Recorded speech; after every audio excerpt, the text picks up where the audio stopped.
το βάζουμε στις λάπες. Θα το γράψουμε. Έλα, Χριστό.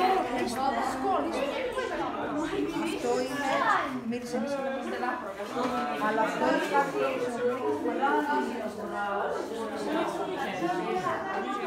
Το έβαψε εδώ. Όχι, γιατί σου βγήκε... Αγώνας σου βγήκε λίγο περάκι.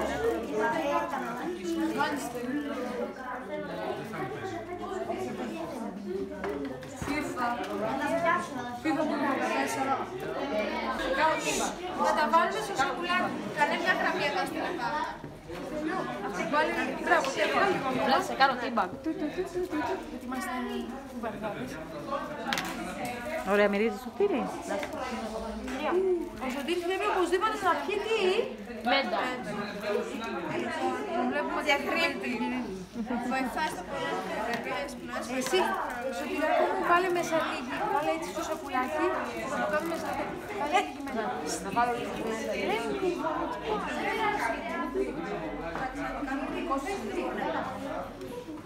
Να το πατήσουμε. Έχει κρυβεί. Βγες εδώ.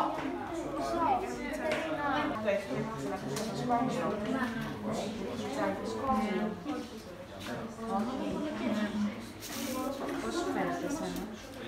Κυρία με μαμά μου έχει Από όλα. Ναι.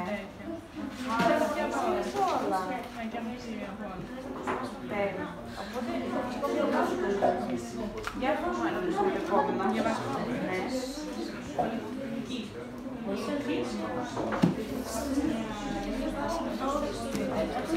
Θα βάζουμε και μετά θα παρουσιάσουμε για να το διαβάσουμε.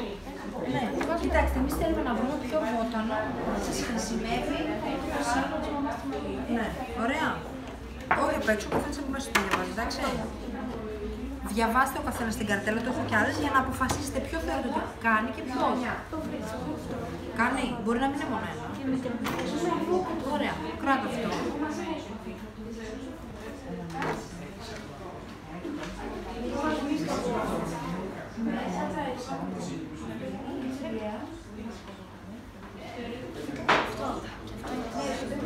Κάνετε και αυτό. Μπορεί να κάνουν παραπάνω από δύο. Δεν κάνω αυτό για να δούμε. Αυτό λεβάντα που το βάζουμε στην τουλάπα και έχει πολύ στην ελιά λεβάντα. Εκεί στο Αρχαιολογικό Μουσείο. Α, αυτό τώρα Χρήστο μίλησε το γεμίσουμε. Τι σου θυμίζει. Πού το βάζουμε. Πες το. Ναι, στο. Να δοκιμάσουμε. Πώς το λένε. Ναι, πείτε το. Το έχετε. Το ξέρετε. Που πίνει ο μπαμπάς και η μαμά και ο θείος. Όχι. Ναι, ναι. Είναι στο τσίπουρο με γλυκάνισο, Πολύ καλός γλυκάνισος. Αυτό είναι ένα πολύ σπάνιο βοτανό, κανατσέτο. Κανατσέτο.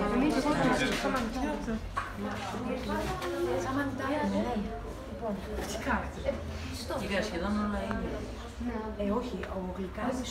Εντάξει, ναι. Η λεβάντα. Ναι. Λοιπόν, τώρα θα σας πω μία ιστορία και πρέπει να βρείτε τη λύση. Να σας την πω. Η Κατερίνα ξύπνησε μέσα στη νύχτα με πόνο στα δόντια. Το φαρμακείο της γειτονιάς θα κλειστούν. Η μαμά της είπε να μην ανησυχεί. Θα της ετοίμασε ένα ειδικό γιατροσόφι που είχε μάθει από τη γιαγιά της. Στο ράφι της κουζίνας έχει μια σειρά από βαζάκια με διάφορα βότανα.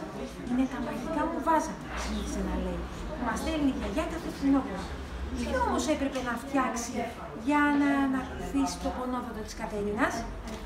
Μπορούμε να βοηθήσουμε την Κατερίνα να βρει το μαγικό βοτάνι. Σας δίνω διάφορα από αυτά που είδαμε. Μέντα, γλυκόριζα.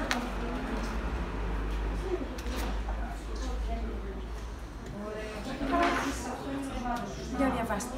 Δυνατά διαβάστε. Για διαβάσε λίγο. Η μέντα. Η μέντα είναι πόδι, φυτό και είναι από τα πιο αρωματικά που περάται και από τα πιο ευχάριστα στη γεύση μετά. Ευδοκιμεί σε όλη την Ελλάδα σε πυρηνικές περιοχές. Από την αρχαιότητα χρησιμοποιούσαν πολύ γιατί είχε διάφορες δρομευτικές ιδιότητες, τονευτικές και αντισηπτικές. Ακόμη βοηθάει στον πονόδοντο και είναι ιδανικό βότανο για εισπνοές σε περίπτωση καταρροής από κρυολογία και γρήπη. Ποια, πιο βοτανή ή ναι, που έχει η Μέντα. Μυρίστηκε λίγο τώρα τη Μέντα. Άρα η Μέντα θα βοηθήσει την Κατερίνα. Σίγουρα. Είναι όμως κι άλλο ένα. Για να διαβάσετε κι εσείς.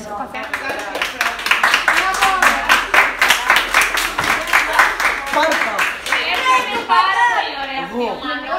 Έκανα πολύ καλά. Δεν πειράζει. Μπράβο σας. Η ομάδα νούμερο 2. Εμείς τώρα. Για να δούμε. Για ποιος θα διαβάσει εσύ. Γεια. Προς τα δω. Κρατατό για να το βλέπουν και οι υπόλοιποι. Εμείς γράψαμε για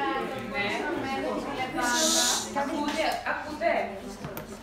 γράψαμε ότι βοηθάει στον φωνόδουλο, είναι ιδανικό για τις πνοές, βοηθάει στο κρυολόγημα, περιέχει έντονη και ωραία γεύση και άμα έχεις γρήπη, ποιες μέντα.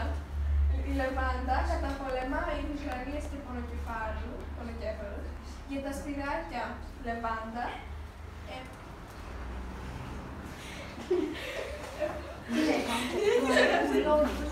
επουλώνει τις ρητές και γκάφματα και παίρνει στην πουλάμα για τη μυρωδιά και το σκόρο. Τέλεια.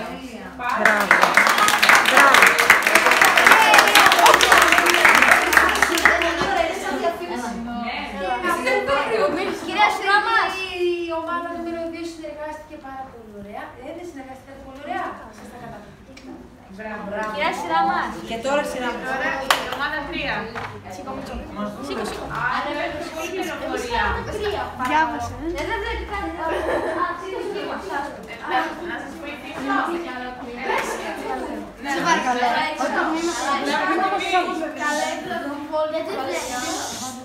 Η καλέντουλα τρώνουμε το βλέπω, τρώνουμε σε αμπέλες χαμηλότερα από τις όλτρες σχεδόν σε όλη την Ελλάδα. Η εποχή της άνοιξης και της συλλογής είναι πρώτη στον Οκτώβριο. Θεωρείται από τα πιο σημαντικά λεγόμενα για την γρήγορη εκπλήρωση των πληγών λόγω της αντισηπτικής τους δράσης. Στη Βόλη. Συναντάμε σε θερμές περιοχές και τις παραλίες. Πολλά γκάζια, έχει πολλά γκάζια.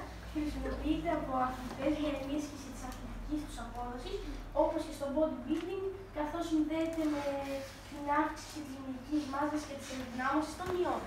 Τι λέει. Πολύ ενδιαφέρον. Ναι, η βαλεριάνα είναι αυτοφυές φυτό, ανθίζει από τον Μάιο ως τον Αύγουστο. Το συναντάμε στην βόρεια και υπηρετική Ελλάδα και προτιμάει εδάφη υγόνιμα και ηλιόλουστα. Χρησιμοποιείται ως κατευναστικό κατά του άγχους, της αρρυθμίας και της υπερέντασης. Μπράβο! Μπράβο! Και να πω ότι εγώ αυτή η ομάδα συνεργάστηκε πάρα πολύ καλά και ο καθένας στην αφίσα έβαλε το στοιχείο που είναι καλύτερο σε αυτό το πράγμα.